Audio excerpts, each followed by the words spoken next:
UFC 235, 2 controversial finishes, 1 new champion. We have so much to talk about, you guys. Ryron and Rener, we're back in your lives with the Gracie breakdown. Sorry for the time off. How was the Philippines? Amazing. He's back though, ready to work, you guys. Here's the deal.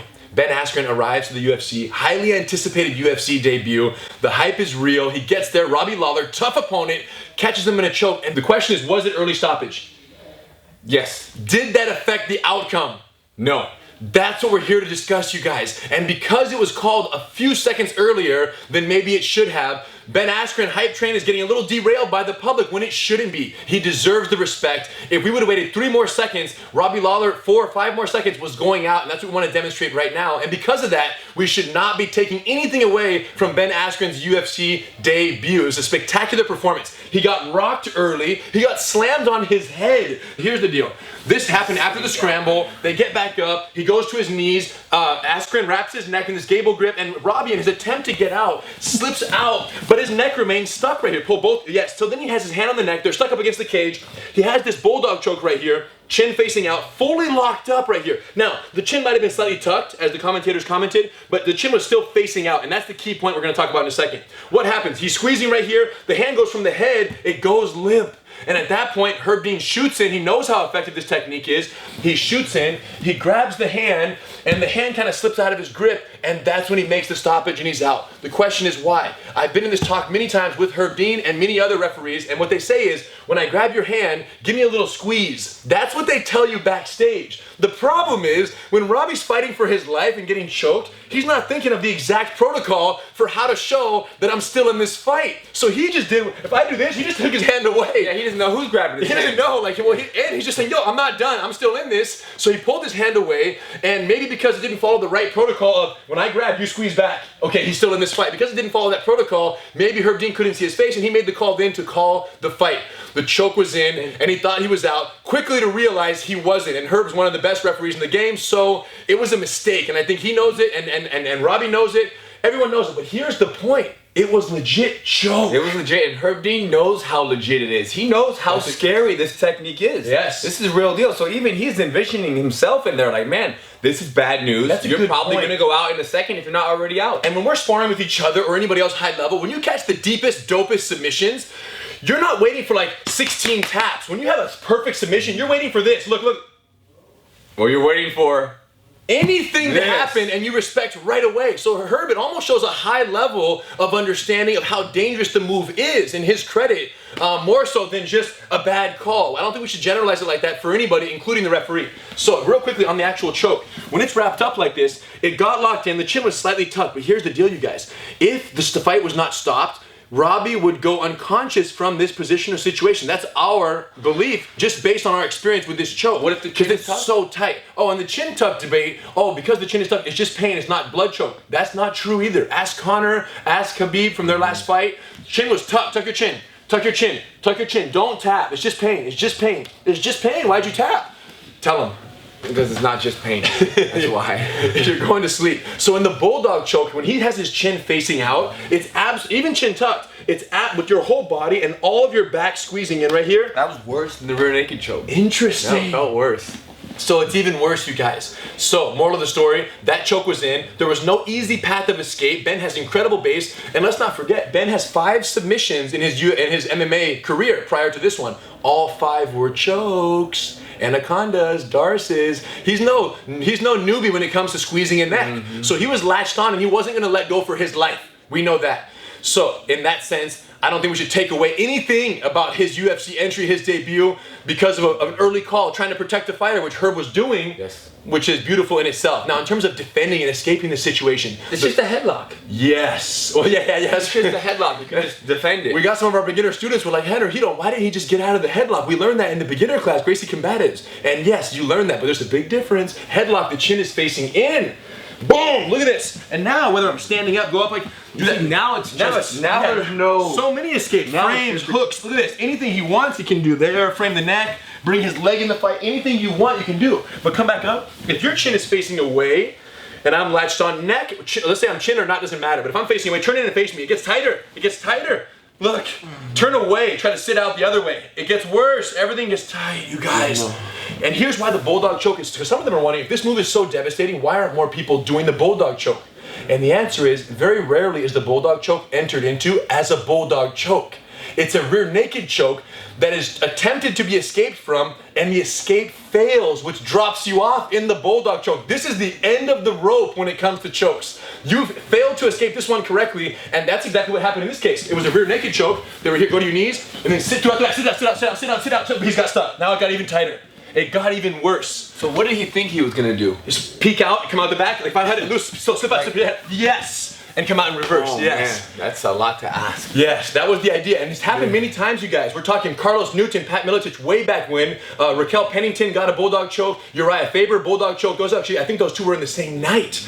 And then as recently as Yancy Medeiros had a reverse bulldog choke, which was a guillotine, and the opponent attempted to sit out, and it became a reverse bulldog choke. So in all these cases, these initial choke defenses gone wrong become bulldog chokes, and they're so nasty, you guys, once they're locked in, and Herb Dean knew this. So get my back. So back to this fight. Right. Robbie rolled this way. And tried to come out the back. He turned this way.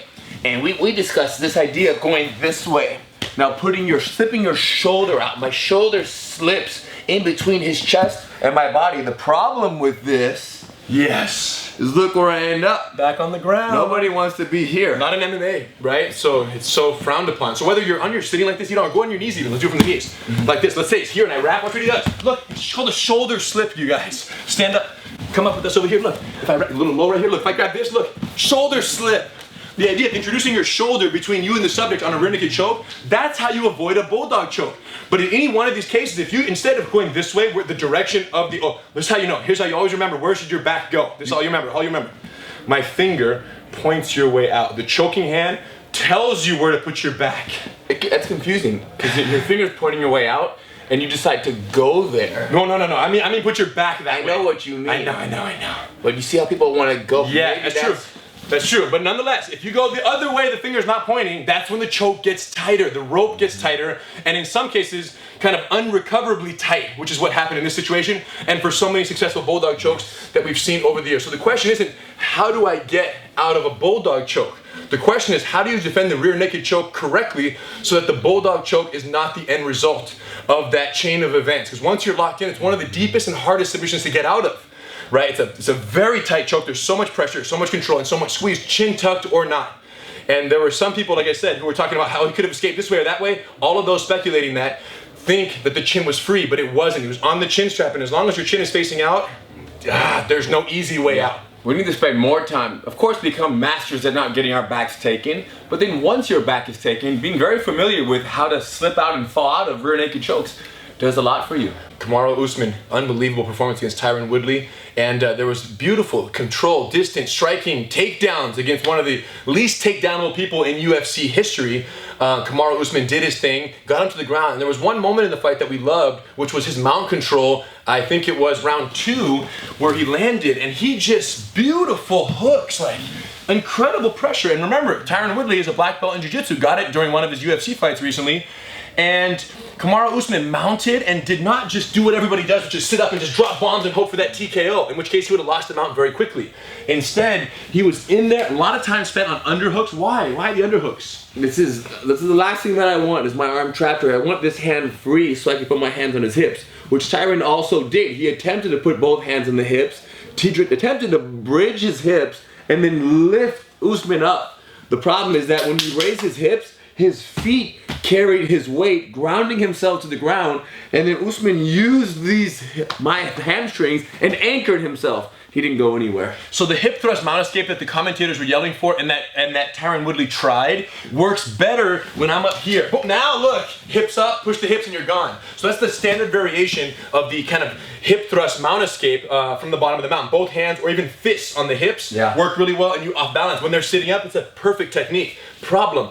Usman stayed so low with those hooks in that this doesn't apply. He had great pressure, he was low, so instead he has a different variation. Watch what he does with his legs. Down, up, and he's out every single time.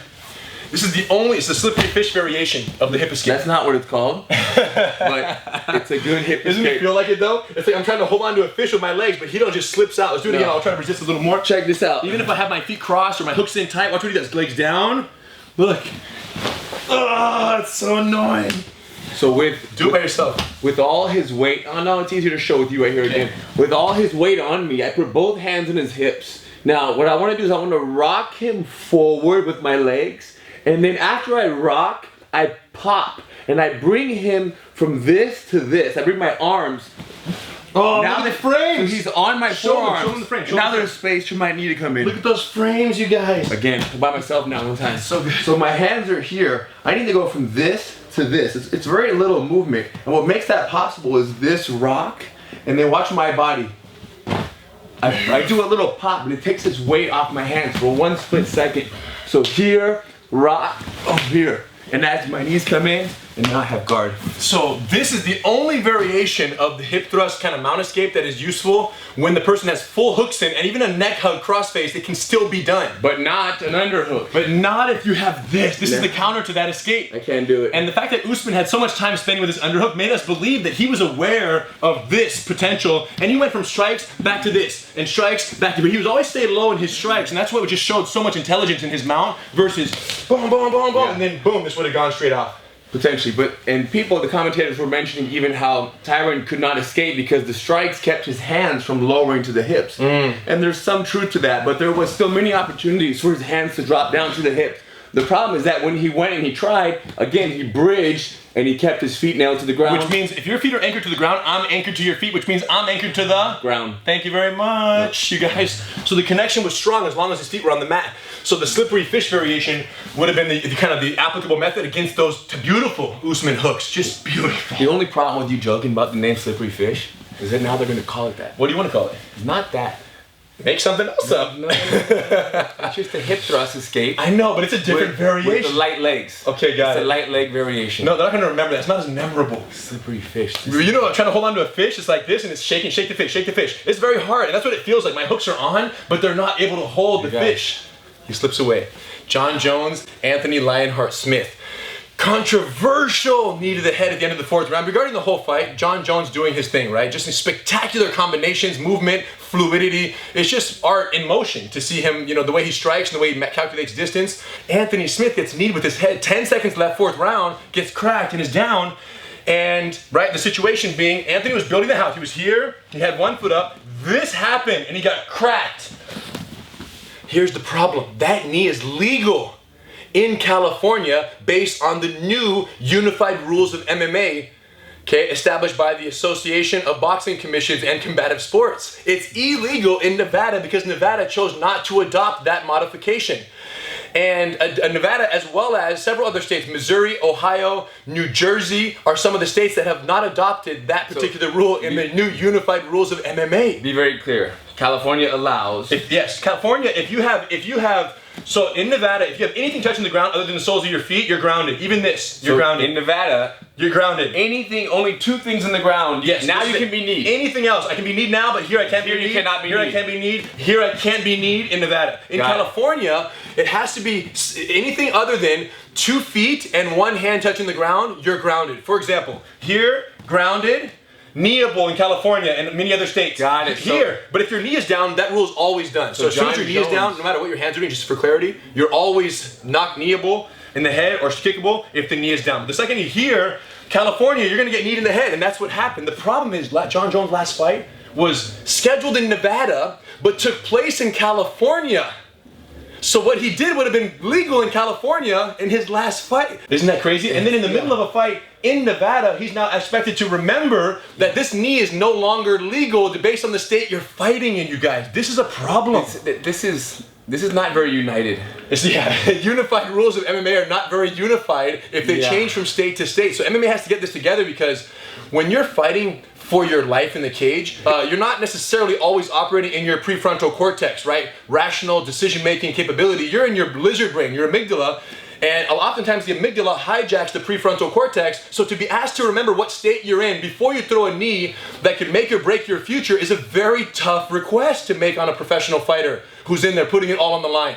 It's not reasonable to expect them to know the difference. So Jon Jones wasn't under too much stress at the moment that he threw the knee strike. But he's exhausted 4 rounds in, almost in his 5th round, you know what I'm saying? Like, it's a fight still, right? Yeah, We know I just wonder if it's just his nature, you know what I mean? If he's just, no matter what happens, he just throws knees, kicks, like not even too much thinking. He's just fighting, he's just going to war. Possibly. I don't know. I wonder if he almost like lives in lizard brain, you know what I mean? All the time, not even just the fight, he's just all the time war. It's worked pretty well for him. He knew it was illegal. Anthony Smith knew it was illegal, but chose to continue the fight anyways. Lionheart. Some people say they would have taken the free victory. Others say, no way, you know, you have to earn it. Well, you have to ask the only one question. Did it affect you? Right. How do you feel? Some people think if that he can't move and he's like, some people stars, question, then I can't fight anymore. But if you get kneed in the head, it's, oh, I feel good, then keep going. But some people question whether the fighter should even have the right to choose. If it was illegal, it was illegal. Whether the fighter can continue or not, you're disqualified. That is a good point. You know, if the doctor comes in or the referee says, no, that was illegal, the fight's over, that's another question. We don't have an opinion on the matter. All we know is unified rules of MMA are not that unified. And in the meantime, this is going to keep happening. So the moral of the story is, if you're fighting MMA as a sport, you guys, know the rules, know the state. If you're training Gracie Jiu-Jitsu, the state and the rules and the street doesn't matter. It's always the same. GracieUniversity.com, you guys. We hope you appreciated and enjoyed the breakdown. A lot of seminars coming up, and we changed Gracie University completely online. Subscription every week, new Gracie breakdowns, bonus breakdowns that we do of fights all the way back. So every fight that doesn't make it on YouTube, we're breaking down, and we're still putting it up on GracieUniversity.com. And narrated sparring videos released every Monday. New sparring video, new breakdown. And we have over 300 videos in the library right now, and a new one coming out every week. So check that out.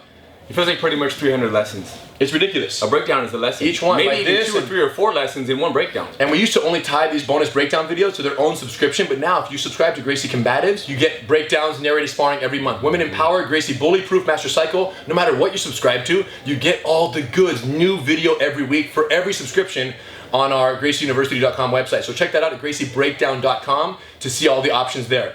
Seminars coming up, big things happening, you guys. We have our Gracie Immersion Camp in Orlando, May 8th through 12th. If you have a family, you have jiu-jitsu, you love your family and you love jiu-jitsu, that's the vacation to go to. Everyone goes. Kids are training over here, parents over there, women empowered over here, advanced, beginners, everything's split up. And then of course, Disney World, all day in between jiu-jitsu, all the parks, all the fun, you guys. Why go on a regular vacation if you could go jiu-jitsu? Well, that is a regular vacation with jiu-jitsu.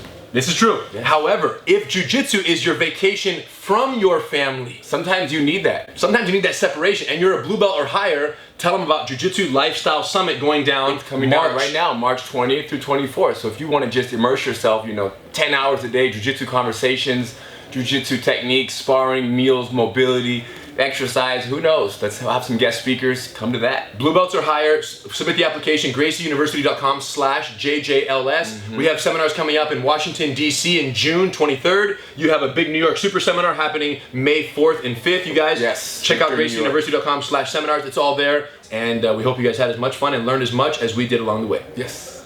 Everybody searches for some group to come together with that has an ability to bring out the best in them. We're all searching for this sense of community that's going to make us not just survive life, but thrive in life. And there's this amazing thing that happens within our jiu-jitsu community, right? And it's people with like-mindedness coming together and building each other up. Now, there's 2 ways to go about your jiu-jitsu. There's throw you in the deep end, start rolling and break you down, and maybe we'll build you back up. Or there's this amazing community that I'm involved in where the jiu-jitsu that we're developing within our 4 walls and the greater extent of our community outside of it around the world is allowing us to build people up. And the community grows together, which means we're going to go very far together. And it means that we're going to be able to train for the rest of our lives because we want to come back to that community. And we want to have these connections with the people that we have on our mat, within our 4 walls, on social media, you know, in the greater universe of our jiu-jitsu that we get to communicate with, that help us grow, help us become better people, not just on the mat, but at our workplaces, with our wives, with our children, with our friends, better communicators, physically, verbally, mentally with ourselves. And it's just this amazing environment to be part of. So if you can have the opportunity to, make sure you get to a mat, make sure you get to a culture that helps build you up and make you feel good. Not break you down when you leave and you feel terrible about the experience, but makes you feel alive. And when you leave, you feel energized and you go home to your partner and your family and you feel amazed to be part of it. It's what jiu-jitsu can do for you.